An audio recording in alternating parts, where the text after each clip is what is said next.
আসসালামু আলাইকুম সবাইকে। আজ থেকে প্রায় 1 বছর আগে এই বক্সটা নির্মাণ করছিলাম আমি।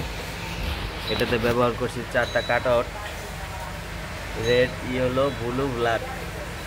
আর এটা হলো মেন সার্কিট 150 এম্পিয়ার।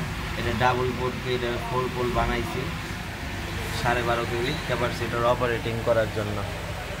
এটা হলো জেনারেটরের জন্য, জেনারেটরের সোর্স লাইন হলো এটা, এদিক দিয়ে ঢুকছে। আর এটা হলো লোড লাইন, এদিক দিয়ে বের হয়েছে। আর এটা হলো মেন ব্রেকার এটা। আর এটা মূলত ইনকামিং যে লাইনটা, ওই লাইনটা উপর দিয়ে সংযোগ হয়েছে, নিচ দিয়ে এই লাইনটা ডেলিভারি বের হয়েছে।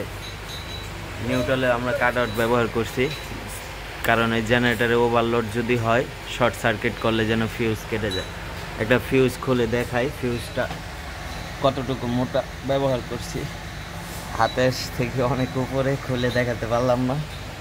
এই সার্কিট ব্রেকারটা সম্পূর্ণ অটো, হোন্ডাই কোম্পানি।